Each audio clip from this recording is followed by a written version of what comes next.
The protests around the country over the tragic death of George Floyd have started a conversation about race in our society. Besides talking about the injustices facing Black people every day, it has also brought up the topic of white privilege. Here to talk more about that is Father Bryan Massingale, a professor of theological and social ethics at Fordham University. So, Father, what have we learned about white privilege and how it has shaped our society? I think this is a very useful conversation moment to be having this conversation. Basically, white privilege refers to those everyday kinds of benefits and advantages that society gives to people who are white that are denied to those who are African American or persons of color. Another way I put it is to say that we have a society that's set up so that being white is an advantage. It makes life easier. Now, when I say that, I hear a lot of white Catholics object to the fact, well, I work hard for a living. And yes, of course they do. Mhm. But it means that even with their hard work, they never have to contend with the benefits, with the disadvantages and the stigmas that are attached to dark skin color in this country.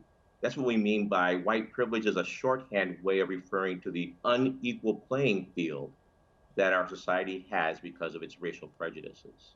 Right, so it's really about understanding. So, what can white people do to help stand against racial inequality? Well, there are many things that white people can do to stand against racial inequality. One is to be honest about the fact that we're living in an unjust society. And in that unjust society, not everyone experiences life the same way. Mhm. And because we live in an unjust society, our faith calls us to do what we can to change that unjust society.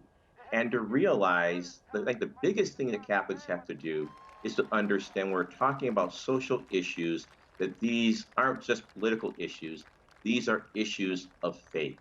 What we Catholics are called to is to see that being anti racist is being pro life.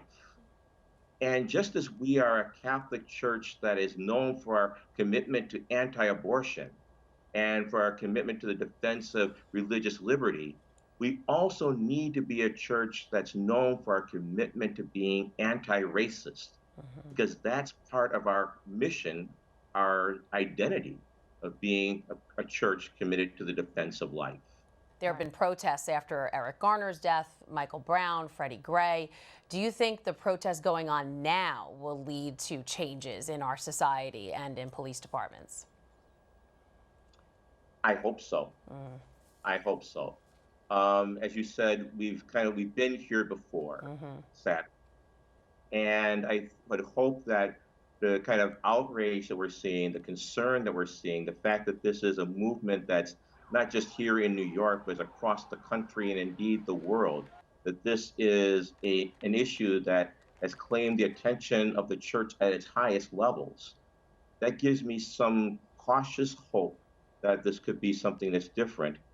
But I guess my deepest hope is grounded in the presence of the Holy Spirit, that I think when we look at these protests, we need to see them as sacred acts. That what they're doing is they're calling us to, as Catholics, to realize that we uphold the dignity, the sacred worth of every human life. And so when Catholics hear the phrase Black Lives Matter, what they should really be hearing is Black lives are sacred. And when Black lives are held as sacred, then we'll be a society where all life will be sacred. All right, Father Bryan Massingale of Fordham University, thanks so much for sharing your time and your thoughts with us. It was a pleasure, Christine. Blessings on your ministry.